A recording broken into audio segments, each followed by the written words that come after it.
Hello everyone, my name is Shanshi Singh and I'm going to give you overview of Social Studies NCERT, new NCERT book. And I welcome you to our Lakshya Academy. Hope you will enjoy and watch this video. So आज हम एक overview लेने वाले हैं new NCERT के बारे में। आपने पुरानी एनसीईआरटीज को ऑलरेडी पढ़ा होगा। पुरानी एनसीईआरटीज में अवर पास्ट करके हिस्ट्री की बुक थी, like all 3 parts were divided, civics, history and geography. But new NCERT में ऐसा नहीं है। दे have given you combined NCERT for all 3 parts: civics, geography and history. So let's see how it goes. Exploring society, India and beyond. जैसे आपको name से ही clear हो रहा होगा कि इस बुक की डेप्थ क्या रहने वाली है। इंडिया को तो कवर करेंगे ही करेंगे, इसके अलावा बियॉन्ड द इंडिया यानी about the whole world you will take glimpse in this chapter. Since it is 6th class NCERT, तो बहुत ध्यान से आपको पहले कवर पढ़ लेना है कि आप क्या क्या आगे अंदर बुक के अंदर जब आप डेल्व करेंगे तो किस तरह जाने वाले हैं। Oh, grant my prayers that I may never lose the bliss of the touch of me in the play of the many. Rabindranath Tagore की ब्यूटीफुल लाइन से ये बुक स्टार्ट होती है, विच मीन्स ऑफ मैनी। यहाँ पर फोकस करने वाली बात यह है कि India is the country of diverse cultures. यहाँ पर बहुत सारे कल्चर्स हैं, बहुत सारी लैंग्वेजेस हैं, बहुत सारी ट्रेडिशंस हैं, उसके बाद भी हम एक ही कंट्री में रह रहे हैं और इतनी शांतिपूर्ण ढंग से। अभी बाकी कंट्रीज में और पूरी दुनिया में क्या हो रहा है, we all are witnessing that, but India में अभी भी एक पीसफुल इन्वायरमेंट है। सो स्टार्टिंग ही आपको दिखाती है कि आपकी कंट्री की ब्यूटी क्या है, unity in diversity. We are diverse, we have different traditions, but the great poet Rabindranath Tagore is saying that bliss, जो भगवान blessings दे वो सबको दे। Different culture, different diversities, different religions, the people who speak different languages. Hope you get the idea. In the second thought also, Sri Aurobindo is saying स्वभाव and स्वधर्म. It tells कि हमारा जो स्वभाव हो और जो हमारा धर्म हो वो भी वसुधैव कुटुंबकम की एक भावना को लेते हुए चलता है, जिसमें डिफरेंट डाइवर्सिटी जो कंट्री की है उसको हम एक साथ संजोकर कैसे पढ़ सकते हैं। इसको पढ़ना भी इसीलिए उतना ही इंटरेस्टिंग हो जाता है। हम एक पैरेलल ही चीजों को नहीं पढ़ते, हम बहुत सारी चीजों में सोसाइटी की डेल्व करते हुए पढ़ते हैं। तो सिंस आपको लग रहा होगा कि इन थॉट्स का ज्योग्राफी, हिस्ट्री और सिविक्स से क्या लेना देना है, बहुत लेना देना है। जब आप एक माइंडसेट बना के जाते हैं एनसीईआरटी के अंदर कि हम पढ़ने क्या वाले हैं अंदर, तो आपका थॉट प्रोसेस उतना ही क्लियर होता जाता है और आप ब्रॉड सोचने लगते हैं। बहुत सारे बच्चे अभी देख रहे होंगे एनसीईआरटी को खोलकर और उन्होंने ये पेज स्किप कर दिया होगा, but I request to do not skip this page and since this is just an overview video, so I am not going to in that much deep. Later on जब हम chapters में पढ़ेंगे तब मैं इसके बारे में और आप लोगों को बताना चाहूंगी and hope you will enjoy all. So just be with me and have patience. यहाँ पर डिफरेंट आपको दिख रहा होगा, मीनिंग्स लिखे हुए हैं आपकी बुक पर। Geologist, paleontologist, anthropologist and anthropologists and archaeologists. What is the meaning of all these 3 terms? ये जो आपको terms दिख रही हैं इनका मीनिंग क्या है जानना बहुत इंपॉर्टेंट है। इसको भी हम लोग सोचते हैं इतना इंपॉर्टेंट नहीं, बट इट्स वेरी इंपॉर्टेंट। सबसे पहले यहाँ पर साइड में फॉसिल्स भी दे रखा है। Students ask many times what is the meaning of fossil. They are in class 8th, 9th and they don't even know the meaning of fossils correctly. So geologist, जब geology की study करते हैं, ये terms आपकी geography की हैं, different branches इनकी बन जाती हैं आगे जाकर।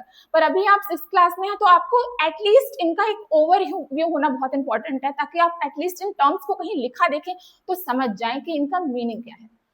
जियोलॉजिस्ट का मतलब होता है जहां पर आप जियो मतलब अर्थ की स्टडी करते हैं, how the mountains have formed, how the different land forms have formed. हमारी अर्थ बिल्कुल प्लेन तो नहीं है, कहीं माउंटेन्स हैं, कहीं ब्यूटीफुल हिल्स हैं एंड कहीं हम प्लेन्स पे रह रहे हैं, कहीं प्लेट्यूज हैं। तो इन सब की स्टडी जब आप करते हैं, how the earthquake is forming, how the volcano is forming, उस चीज को आप स्टडी करते हैं जियोलॉजी के अंदर। Geologist are the people who study about geology. Now we are talking about palaeontologist, study the remains of plants, animals and human forms of millions years ago on their fossils. Fossils से related ही term है। Fossils की जो study करते हैं उनको बोलते हैं हम प्लेंटोलॉजिस्ट। फॉसिल्स वो अवशेष होते हैं, अगर हिंदी में मैं बोलूं, जो मिलियंस ऑफ ईयर अगो से दबे हुए हैं जमीन के अंदर, जैसे स्केलेटन हो सकता है, इवन एक किसी का हेयर भी हो सकता है, अगर उसके अंदर डीएनए रिजर्व्ड है तो वो आपका फॉसिल फ्यूल के अंदर आ जाएगा। वो आप रॉक्स में देखते हैं, जैसे डायनासोर्स, अभी भी हमें नहीं पता था कि डायनासोर्स होते भी हैं, they were like past ago, millions of years ago, लेकिन हमें कब पता चला? हमने फॉसिल्स की स्टडी करी। अगर हमारे पास प्लेंटोलॉजिस्ट स्टडी नहीं होती तो हम नहीं समझ पाते कि फॉसिल फ्यूल से कि डायनासोर्स भी कोई प्रजाति होती थी, डायनासोर्स कितने ह्यूज होते थे। सो now anthropology, what are the meaning of anthropologist? Anthropologist is the same thing of anthologist. ये दोनों टर्म्स अलग अलग यहाँ लिखी हुई है, लेकिन इनका मीनिंग यही है, एक ही है। एंथ्रोपोलॉजिस्ट वो लोग होते हैं जो इसकी स्टडी करते हैं, एंड एंथ्रोलॉजिस्ट भी वो लोग होते हैं जो स्टडी करते हैं ह्यूमन सोसाइटीज की। अभी तक देखिए बहुत ही ब्यूटीफुली इन्होंने सारी चीजें इस बुक में दे रखी हैं। पहले हमने पढ़ा फॉसिल्स होते थे, ह्यूमन सिविलाइजेशन होती थी। अब वो ह्यूमन सिविलाइजेशन क्या होते थे स्ट्रक्चर हमें पता है, डायनासोर्स होते थे, ह्यूमन बीइंग्स होते थे, अर्ली मैन्स होते थे, उनका भी स्ट्रक्चर हमें पता है, बट उनकी रहन सहन का तरीका क्या था, वो कौन सी भाषा बोलते थे, वो भाषा अभी तक डिसाइफर की गई है या नहीं की गई है, वो जिस कुटुंब में रहते थे उनका फैमिली स्ट्रक्चर क्या होता था, वो फैमिली स्ट्रक्चर, वो डार्विन की आपने थ्योरी भी पढ़ी होगी कि एक ऐप था, मंकी था, फिर वो धीरे धीरे उसकी कमर बैंड होती है, वो इंसान बनता है। तो इस तरीके की जो थ्योरीज हैं वो आप पढ़ते हैं एंथ्रोपोलॉजी के अंदर। इसको एंथ्रोपोलॉजी एक डिफरेंट सब्जेक्ट है, बड़ा ही इंटरेस्टिंग सब्जेक्ट है, पर अभी उसके बारे में इंटेंस जाने की हमें बिल्कुल भी जरूरत नहीं है। We are here just to understand these terms in a broader manner. What is the meaning of archaeologist? Study the past, digging up remains that people, plants and animals left behind, such as tools, pots, beads. It is much more similar to anthropology. Archaeologist एक big umbrella term है जिसके अंदर आ जाता है tools, फिगनरीज, beads, bones. जैसे Indus valley civilisation का आप example लेते हैं। इंडस वैली सिविलाइजेशन बहुत महान सभ्यता हुई है, सिंधु घाटी की सभ्यता जिसे हिंदी में कहते हैं, वो थी, हमें पता है ऑफ कोर्स, पर उसके बारे में पता किसने लगाया होगा कि डिफरेंट कल्चर्स थे, डिफरेंट तरह के पॉट्स होते थे, डिफरेंट तरह की मूर्तियां पाई गई हैं, वो रिलीजन कौन सा फॉलो करते थे, तो ये सारी उनकी इवन ग्रेव यार्ड भी कि उनकी कब्र कैसी होती थी, उनका क्रिमेशन का तरीका क्या था, जो धरती के अंदर बहुत साल पहले इंडस वैली सिविलाइजेशन जो दब चुकी थी उसको ऊपर लाके उसकी स्टडी के बारे में आज जो हम कुछ जानते हैं, ये देन है आपके आर्कियोलॉजिस्ट की। Hope I have cleared with these terms. If you have any doubt, you can just comment on the comment section. I will try to clear here also. Now we have here constitution of India, Bharat का संविधान। NCERT की एक खासियत रही है कि front page starting होती है प्रीएम्बल ऑफ कॉन्स्टिट्यूशन से। हम as a children also, and जो भी लोग कॉम्पिटिटिव एग्जाम्स की तैयारी कर रहे हैं उनको भी आपका संविधान रटा होना चाहिए मेरे हिसाब से, बिकॉज ये आपको बताता है कि संविधान किस बारे में है। आपका जो पूरा संविधान है उसकी जो आत्मा है, सोल है, वो प्रीएम्बल में है। So we can see Constitution of India is inscribed in the Constitution in Part 3. Article 12 से लेकर आर्टिकल 35 तक आपके राइट्स की बात होती है, अधिकारों की बात होती है। As a citizen of India आपको एक अवेयर सिटीजन के नाते भी आपके जो राइट्स हैं वो आपको पता होने चाहिए। So do not skip this part, I request you.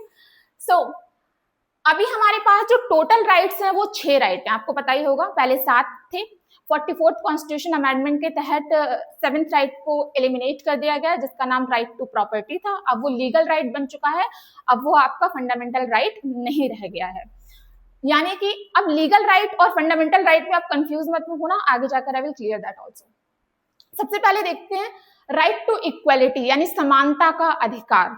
Constitution आपको समानता किन किन चीजों में दे रहा है, कहाँ कहाँ आप समान है, ये राइट उनके बारे में बात करता है। Before law and equal protection of law, before law and equal protection of laws, यानी कानून के आगे आप सभी समान हैं। इस टर्म का डिफरेंट मीनिंग क्या होता है? These two are not same, these are different terms. Protection of laws and before equal, आप जो लॉ के हैं, इन दोनों का मीनिंग टोटली डिफरेंट है।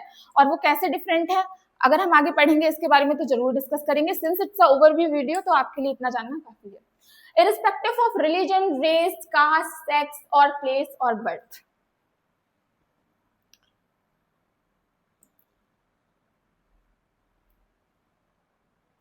Yes, here you can see किन किन मुद्दों पर कानून हमें, संविधान हमें समानता देता है. Religion, race, caste, sex and place of birth. Means आपका रिलीजन क्या है इससे कोई फर्क नहीं पड़ता, आप संविधान की नजरों में बराबर है.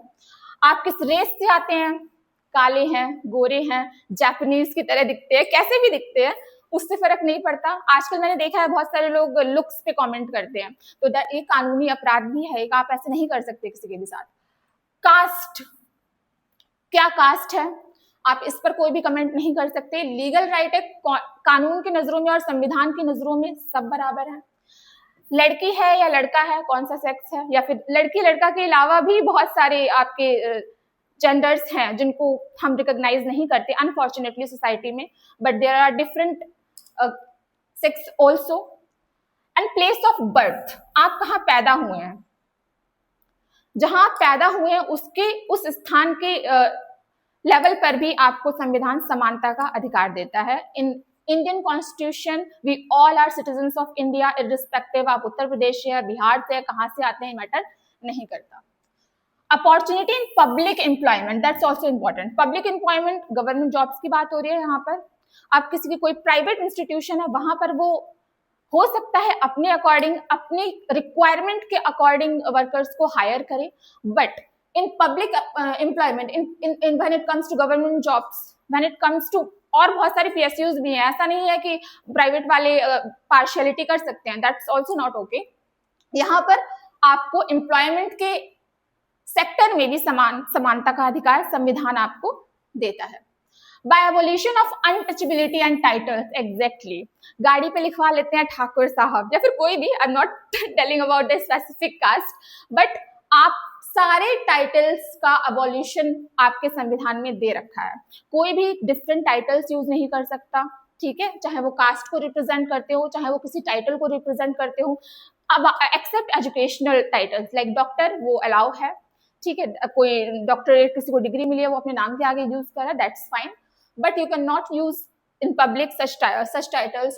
Also untouchability, छुआछूत, वो तो बहुत पहले भी बंद हो चुकी है, पर अभी भी बहुत सारे क्षेत्रों में दिखने को मिलता है कि अनटचेबिलिटी प्रिविलेंट है, विच इज वेरी सैड. इन सारी प्लेसेस पर आपको संविधान फंडामेंटल राइट्स के अकॉर्डिंग आपको समानता का अधिकार देता है. These rights are legally enforceable. Right to freedom, right to freedom. अब फ्रीडम ऐसा नहीं है कि आप किसी के भी घर पे जाए और पत्थर मार के आ जाएंगे, no, not allowed. Freedom of expression, assembly, association of movement, residence and profession. ये राइट्स ऐसा नहीं है कि इन पर कोई भी बाइंडिंग नहीं है, इन पर जुडिशियल बाइंडिंग है. आपका राइट टू फ्रीडम बैन हो जाता है बहुत सारे केसेस में. कहाँ बैन हो जाता है, if you know then comment. आप असेंबली नहीं कर सकते उस सेंस में जब आपका ये राइट बैन हो जाएगा. वैसे आप कहीं भी असेंबल होकर, जहां पर आपको अलाउड है, जैसे कि दिल्ली में आपको अलाउ है, एक स्पेसिफिक प्लेस बना हुआ है, वहां पर आप प्रोटेस्ट कर सकते हैं जाकर, वहां पर आप असेंबल हो सकते हैं जाकर, आपको अधिकार देता है संविधान. आप प्रोटेस्ट कर सकते हैं, अपनी बात को रख सकते हैं, लोगों को साथ ला सकते हैं, but in non violent manner, not in violent manner. Now certain protections in respective of conviction of offenses, exactly. जो offenses कर रहे हैं, जो लोग कुछ ऑफेंस कर रहे हैं, उनको कन्विक्शन का राइट भी हमारे संविधान में मेंशन है. उसी के अकॉर्डिंग आपको सजा मिलेगी, पेनाल्टी मिलेगी, ना ज्यादा ना कम. नेक्स्ट इज उस सर्टेन प्रोटेक्शंस का मतलब होता है कुछ प्रोटेक्शन. ये rights all are legally binded, इन पर बहुत सारी टर्म्स एंड कंडीशंस लगी हुई हैं. तो ये ना समझे कि अगर आपके पास ये राइट्स हैं तो आप कुछ भी कर सकते हैं.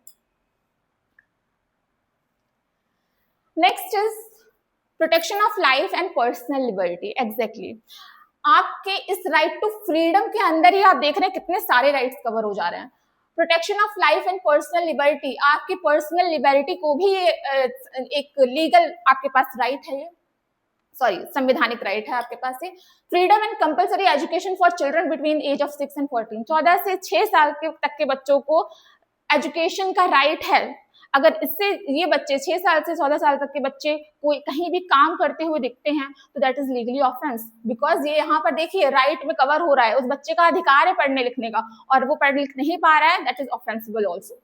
और गवर्नमेंट ने फ्री शिक्षा स्कीम्स भी बहुत सारी चला रखी है जिनके अंतर्गत बच्चे पढ़ाई कर सकते हैं। Of protection against arrest and detention in certain cases, detention और अरेस्ट के अगेंस्ट भी प्रोटेक्शन। अभी देखिए आपने सोनम वांगचुक का केस सुना होगा, उनको डिटेन कर लिया गया था, of course that's a matter of little contradicted to our rights, because आपको कभी बहुत सारे केसेस में अगर कोई अरेस्ट कर रहा है और डिटेन कर रहा है तो उसकी लिमिट होती है, that is also mention under your constitution.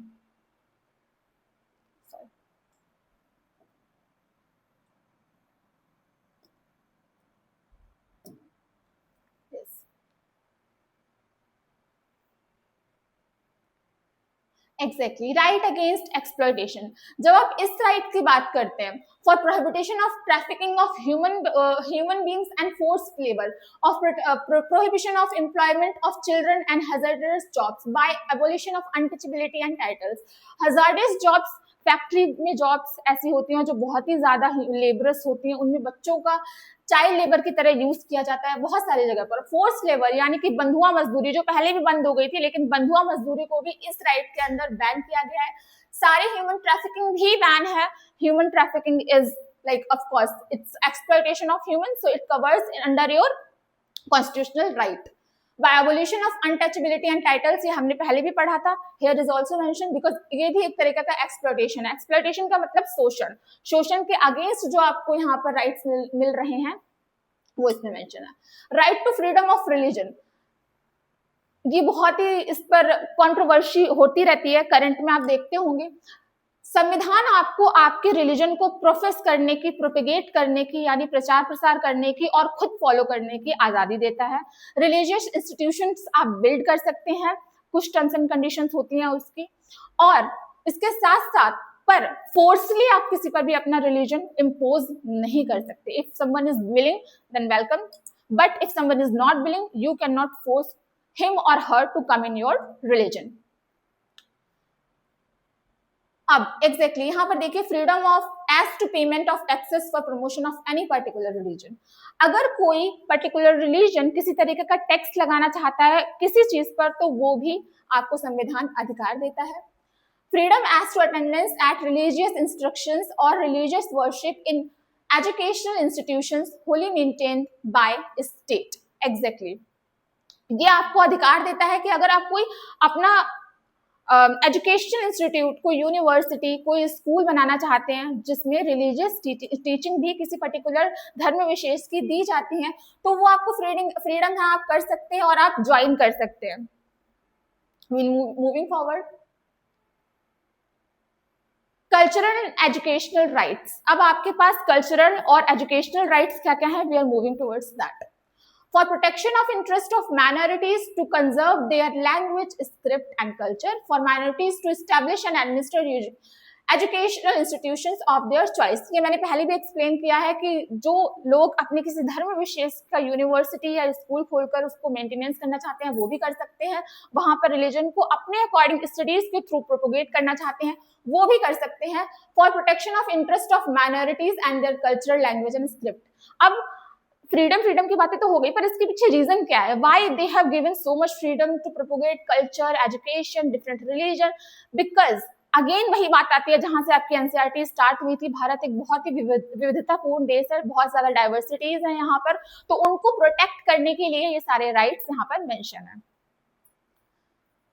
Right to constitutional remedies, इस राइट को डॉक्टर BR अम्बेडकर ने सारे राइट्स की आत्मा और हार्ट कहा है, सोल एंड हार्ट कहा है। Reason, right to constitutional remedies आपको राइट देता है कि आप सुप्रीम कोर्ट या हाई कोर्ट जा सकते हैं अगर आगे दिए हुए 5 जो आपके राइट्स हैं उनमें से किसी भी राइट्स की अवहेलना होती है, उनमें से किसी राइट का एक्सप्लॉयटेशन किया जाता है तब उस केस में। So that's why right to constitutional remedies doctor B R Ambedkar को लगा उस टाइम पर, सभी जो इतने विद्वान लोग वहां पर बैठे हुए थे कॉन्स्टिट्यूट असेंबली में, उन्हें लगा कि हमने ये सारे राइट्स दे तो दिए गए, पर ये इनके लिए भी एक राइट बनाया जाए ताकि ये राइट सेफ रहे। तो इन राइट, बाकी के 5 राइट्स को सेफ करने के लिए आपको राइट टू कॉन्स्टिट्यूशनल रेमेडीज दिया गया है। I hope you have cleared with this. The constitution of India preamble. अब हम आते हैं प्रीएम्बल पर। यहाँ पर मैं कुछ हाईलाइटेड वर्ड्स को एक्सप्लेन करने का ट्राई करूंगी, hope you will get this.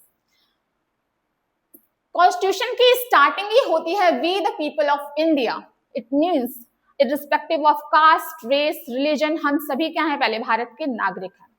तो हम भारत के नागरिक एक साथ अपने आप को देते हैं ये कॉन्स्टिट्यूशन, जिसमें क्या क्या मेंशन है, सोवरेन, यानी हम आजाद है, हम पर किसी और देश का प्रतिबंध नहीं है। जिससे पहले था ब्रिटिशर्स से हमें आजादी मिली थी, so we were sovereign, socialist, secular, democratic and republic. हम सोशलिस्ट हैं, यानी कि right to means of production, जो प्रोडक्शंस हैं, कमाई के जितने भी संसाधन हैं, वो किसके हाथ में है, ना तो वो पूरी तरह से प्राइवेट इंस्टीट्यूशन के हाथ में है, ना तो वो आज की डेट में पूरी तरह से गवर्नमेंट के हाथ में। हम मिक्स्ड इकोनॉमी में रह रहे हैं, पर पहले जब ये कॉन्स्टिट्यूशन बिल्ड हुआ था तब इकोनॉमी स्लाइटली गवर्नमेंट के हाथ में ज्यादा थी।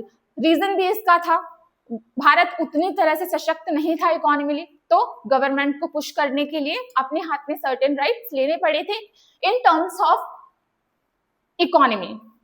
Now secular, we do not practice any religion. हमारे भारत देश का, स्टेट का, एज अ कंट्री कोई भी एक स्पेसिफिक रिलीजन नहीं है। डेमोक्रेटिक रिपब्लिक, ऑफ कोर्स हमारे यहाँ पर जो सत्ता चुन के आती है, जो सरकार चुनी जाती है, वो लोगों के द्वारा चुनी जाती है। डेमोक्रेसी इसको कहते हैं जब आपका प्राइम मिनिस्टर कौन चुन रहे हैं, हम सब चुन रहे हैं। तो that's why we are democratic republic. And to secure to all its citizens, और भारत देश के सिटीजन्स को सिक्योर करने के लिए कौन कौन सी चीजें दी गई है, justice, social, economic and political. Justice किन किन चीजों पर है, सोशली भी हमें जस्टिस है, इकोनॉमिकली भी हमें जस्टिस है, पॉलिटिकली भी हमें जस्टिस है। लिबर्टी किन किन चीजों पर, एक्सप्रेस करने की थॉट, किस फेथ को हम प्रोपोगेट कर रहे हैं, किस रिलीजन को हम फॉलो कर रहे हैं उस पर, वर्शिप करने की, same as faith and worship. Equality, समानता कहाँ कहाँ पर है, opportunity to promote the all, हमें अपॉर्चुनिटीज जो भी, अभी गवर्नमेंट जॉब की बात नहीं कर रहे, ऑल, अभी आप किसी बैंक में जाते हैं तो बैंक वाला आपका कास्ट, रेस, रिलीजन देखकर आपको अकाउंट ओपन करने को नहीं बोलता, ही जस्ट ओपन, आप सब वेलकम है वहां पर। तो दैट्स व्हाई लिबर्टी और इक्वालिटी हमें है, बहुत सारे इकोनॉमिक इंस्टीट्यूशंस में भी है, एजुकेशनल इंस्टीट्यूशंस में भी है।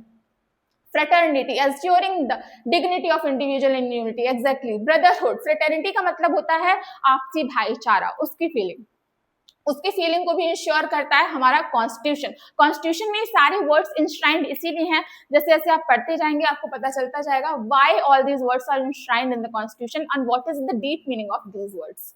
इन our constitution assembly this 26th day, 26 जनवरी की बात हो रही है, 26 नवंबर को जब आपका कॉन्स्टिट्यूशन स्टैब्लिश हुआ तब की बात हो रही है। इन 1949 do hereby adopt, enact and give ourselves this constitution। जैसे मैंने स्टार्टिंग में ही बात की थी कि आपको जब 26 नवंबर को कॉन्स्टिट्यूशन, हम अपने आप को ये खुद को देते हैं और खुद पर as a citizen of India लागू करते हैं।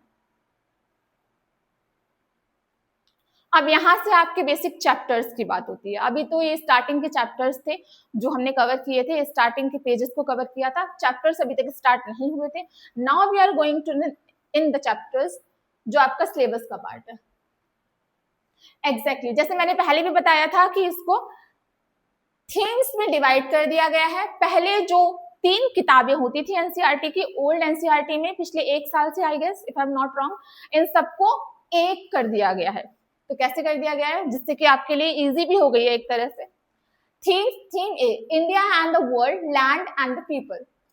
थीम ए में आप पढ़ने वाले हैं ज्योग्राफी, जैसे कि आपको नाम से ही दिख रहा होगा, land and people, India, and it's all the geography, locating places on the earth। आप अर्थ पे प्लेसेस कैसे लोकेट करते हैं, ग्लोब के बारे में पढ़ेंगे, उसके एक्सिस के बारे में पढ़ेंगे, उसके हॉरिजन के बारे में पढ़ेंगे, ग्लोब से टाइम का निर्धारण कैसा होता है इस चैप्टर में आप वैसे पढ़ेंगे। ऑल अबाउट जो हमने पढ़ा था पहले, 360 डिग्री का पूरा स्फीयर होता है, फिर उसको टाइम जोन्स में 60 मिनट्स में कैसे डिवाइड किया गया, वो आप इस चैप्टर में पढ़ेंगे। Oceans and continents, land forms के बारे में जैसे कि चैप्टर बता रहा है, तो उसमें ओशियंस कैसे फॉर्म हुए, कॉन्टिनेंट्स कैसे फॉर्म हुए, कैसे पृथ्वी पहले अलग अलग थी, पैलेंथेसिस जो आपने पढ़ा होगा ना पहले, फिर एक साथ आई, और फिर क्या थ्योरी हुई थी जिससे सारे लैंड फॉर्म्स अलग अलग हो गए और हम किस रीजन में आते हैं, गोंडवाना रीजन में आते हैं। तो उस तरह से सारे ओशन कॉन्टिनेंट्स को इसमें हम पढ़ेंगे, नॉट ब्रॉडली बट स्लाइटली, ऊपर से overview. Land forms and life, similarly कहाँ पर प्लेट्यूज हैं, कहाँ पर माउंटेन्स हैं, अर्थक्वेक आता है तो किस वजह से आता है, वो सब हम इसमें पढ़ने वाले हैं, और उन पर रहने वाले जीवों के बारे में पढ़ने वाले हैं। अभी हमने ज्योग्राफी का सिलेबस थीम 1 में कवर करेंगे। यहाँ पर थीम बी में आप देख रहे होंगे टैपेस्ट्री ऑफ द पास्ट, यहाँ पर पास्ट के बारे में बताया जा रहा है, हिस्ट्री के बारे में, नेम से ही क्लियर हो रहा होगा आपको, timeline and sources of the history, India that is Bharat, the beginnings of the Indian civilisation, जो इंडस वैली सिविलाइजेशन की मैंने बात की। तो यहाँ पर देखिए आप हिस्ट्री के बारे में टोटल पढ़ रहे हैं कि टाइमलाइन को कैसे डिसाइड करते हैं, और इंडिया दैट इज भारत, कैसे इंडिया पहले जो था, पास्ट की बात हो रही थी, पहले इंडिया को भारत बोला जाता था, तो उसमें आप कैसे पढ़ेंगे कि अब कैसे कैसे रिफॉर्म्स आए, आगे कैसे बढ़े। अवर कल्चर एंड हेरिटेज, यहाँ पर थोड़ा सा सोसाइटी का पार्ट भी दे रखा है कि हमारा कल्चर और हेरिटेज और नॉलेज और ट्रेडिशंस क्या क्या है, इसकी कल्चरल रूट्स क्या है, यूनिटी एंड डाइवर्सिटी और मैनी इन वन, ये आपका सोशल, जो आपने स्टार्टिंग में भी एनसीईआरटी के देखा था, यहाँ पर उसको अलग से एक चैप्टर में भी डील किया है, सोसाइटी का चैप्टर है। नेक्स्ट थीम डी में आप governance and democracy, the most important part, I guess सब कुछ इंपॉर्टेंट है बट यहाँ पर आपको ज्यादा फोकस करना चाहिए। गवर्नेंस, गवर्नमेंट क्या होती है, प्राइम मिनिस्टर और उनकी कैबिनेट जो भी है, and opposition also of course, but governance क्या होती है, कैसे क्या रूल्स एंड रेगुलेशंस अपनाए जाएं कॉन्स्टिट्यूशन के तहत भी, जिससे कि हम अपनी कंट्री को कंट्रोल कर पाए, गवर्न कर पाए, चला पाए। एक इंस्टीट्यूशन को चलाने के लिए, सपोज आपके घर में, आपके घर को चलाने के लिए कुछ रूल्स एंड रेगुलेशंस हैं, मम्मी काम पे जाती होंगी, पापा काम पे जाते होंगे, अगर मम्मी घर को देखती हैं तो कुछ सेट ऑफ वर्क जो है वो डिवाइड कर लिए हैं मम्मी ने भी और पापा ने भी। Same here also, how the government is dividing it's works, how the government is working, वो हम पढ़ेंगे गवर्नेंस में। एंड डेमोक्रेसी इसलिए आता है क्योंकि हम डेमोक्रेटिक कंट्री हैं, तो हमारे यहाँ पर गवर्नेंस का एक अलग मेथड है, वो हम पढ़ेंगे थोड़ा बहुत ब्रीफली इस चैप्टर में। Family and community of course, इसमें सबसे पहला जो चैप्टर 9th चैप्टर है आपका, वो आपकी फैमिली के बारे में बात करता है कि भारत जो है इसका फैमिली ओरिएंटेशन क्या है, हमारे इंडिया में कम्युनिटीज कैसे रहती हैं, क्या उनका रहन सहन है, तरीका क्या है। Grass root of democracy governance, इसके पार्ट में आप सबसे पहले पार्ट में आप गवर्नेंस पढ़ने वाले हैं कि डेमोक्रेसी ग्रास रूट लेवल से कैसे आती है। ग्रास रूट लेवल यानी पीपल पार्टिसिपेशन, हम एज पीपल डेमोक्रेसी में बहुत ज्यादा पार्टिसिपेट करते हैं। जब आप एक वोट डालने भी जाते हैं, that is also a participation that also builds democracy of the country, right. Now grass root democracy part 3, local self government. Exactly, जब आप बात करते हैं पंचायत की, ग्राम पंचायत की, तो कितने पैरामिड आपने वो 3 पढ़े होंगे। ग्राम पंचायत जो आप लोकल लेवल पर देख रहे होते हैं, जिला परिषद जब आप जिला के लेवल पे थोड़ा ऊपर देख रहे होते हैं, ब्लॉक में भी होती है गवर्नेंस, है ना, और ऊपर जब आते हैं तो डिस्ट्रिक्ट गवर्नमेंट आप जैसे देख रहे होते हैं, उसका भी कोई हेड होता है। इन तीनों ही टीयर, 3 टीयर में, इन तीनों ही टीयर्स में पीपल पार्टिसिपेशन इज नेसेसरी, लोगों का पार्टिसिपेशन बहुत ज्यादा महत्वपूर्ण है। जब आपको आपके राइट्स पता होंगे तो आपको पार्टिसिपेशन भी पता होगा। राइट्स पता होना ही सिर्फ काफी नहीं है, आपको ड्यूटीज भी पता होनी चाहिए। आपकी ड्यूटी है एज अ सिटीजन कि आप वोट डालने जाएं, और अपनी डेमोक्रेसी को मजबूत करने के लिए आपको पता होना चाहिए कि how the people participation works in democracy. Now themes, economic life, अभी हमने पढ़ लिया गवर्नेंस के बारे में, यानी सिविक्स के बारे में इस पार्ट में डील किया। इससे पहले वाले पार्ट में हमने डील किया था हिस्ट्री से, और उससे पहले ज्योग्राफी में। तो almost all parts have covered. Now this part has left the last most, economic life around us. अब हम थोड़ी सी फाइनेंशियल चीजों की भी बात करेंगे। कंट्री चलती अल्टीमेट आपके टैक्स से, राइट। गवर्नेंस तो है ही है, but this is also very important, तो आपको ये भी कवर करना पड़ेगा। इसमें क्या है, द वैल्यू ऑफ वर्क, काम करना ही क्यों चाहिए। सारे सिटीजन हड़ताल कर दो, काम ही नहीं जाएंगे कल से, बहुत बुरा इंपैक्ट पड़ेगा। इकोनॉमी पूरी तरह से, जीडीपी की बात करते हैं, कहाँ चली जाएगी फिर।